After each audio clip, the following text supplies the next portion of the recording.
I'm the director of Therapeutic Recreation, which the adventure program is part of, and I'm also the director of residential services.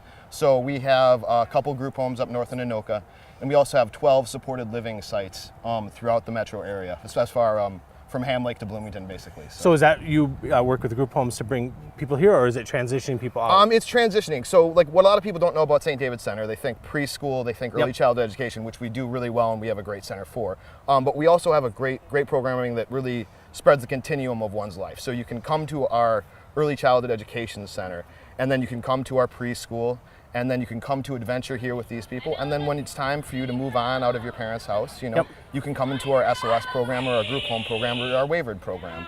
And you can have staff that work for you there, and we can continue to watch you grow and you know, be the person you are. And so at a certain point, is it a decision that maybe them and their parents, or is it something you guys it's a group effort to say, I think they're ready to maybe take the next step? And a little from column A and a little from column B. I mean, there are times, there's, you know, kind of naturally really good times for people to go through that, usually between the ages of, say, 21 and 25 with this population. But, you know, a lot of the times people just come find us too and think, you know, we think it's time for us, and we think that, he'd grow more in a setting where he's not this, or, you know, I'd rather just go back to being a mom, you know, and dad, so. Yep, absolutely. And so is there more people needing resources, or is yeah. There's a wait list in every program throughout the state. I mean, if I could just build group homes, I could fill them, you know, all the time. It's crazy. Well, you know, tell us a little bit, because in our city we have a number of group homes, and people, I think you loosen that connectivity. So people are always curious what goes on in that group home, and it becomes kind of like an island, because a neighborhood, you know, they'll be like, I don't know what goes on in there. I see people coming and going. So maybe tell us about what happens in a group home, because I think neighbors would always be curious what happens. Yeah, you know, you're looking at basically a unit that operates a lot like a family in a lot of ways. It depends on the site, but we've got sites where, you know, their guys are all the same age. They helped select the person that they live with. Mm-hmm. They have inside jokes. They basically get up in the morning and they go to work. Some of them have hourly wage jobs that actually make a lot of money, and some of them go to a day program where maybe they do piece rate work. They come home after work and they do, you know, kind of like what you and I do. They get home, they want to unwind, they want to go to their room and, you know, settle down, or they want to hang out with their friends. They do a ton of activities. We do a lot of Special Olympics. We do a lot of dances. We do a lot of going out to eat.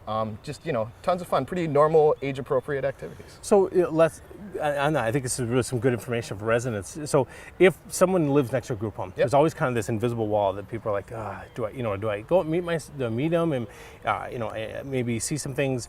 How would you want, if you manage a group homes, you want the neighbors to know that, come on over? Yeah, they're a neighbor like anybody else, you know, come over, bring them a pie, you know, make them part of the community. That's what they really want, and that's the direction the state of Minnesota is really going in. We've got a really good central philosophy around where we're directing services these days, and you know, we just want to be part of the community, I think. Yeah, well, I think that's one of the challenges we have, is people don't know what to do. Yeah, and you got to break that stigma. That's the problem. You know, you get, it's a group home, it's a big scary thing. What's going on there? Are these people a threat to me? Are they a threat to my children? And the answer is no. They just want to be part of the community like anybody else. And that really, like, just breaking that one barrier, just saying hi that one time, that really is what it takes to break that stigma and to promote full inclusion in the community, and that's what we need. Is there anything that people should be aware of as they live around group homes? Like, to be, you know, because I might say that they hear stuff or they see stuff and they don't know, you know, do they call police? Do they call this? They don't know how to react if it was just a family nearby. They might react differently. You know, I mean, if there is staff that are present with whatever's going on, then I really think neighbors shouldn't worry about it. You know,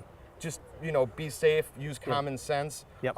You know, if you see something that looks really, really weird, it's always good to call somebody. The police are a great resource, and you know, at least in the Twin Cities, they really know well how to interact with individuals with special needs. You know, and I know our police goes through specific training, and it helps them when they know they're coming to a group home. If they know the people who are the caregivers there, people maybe have expectations of what kind, you know, because that mental health causes conflict, where people may not realize when they're getting an order from a police officer to not do something, that miscommunication can end up sometimes negative. Sure.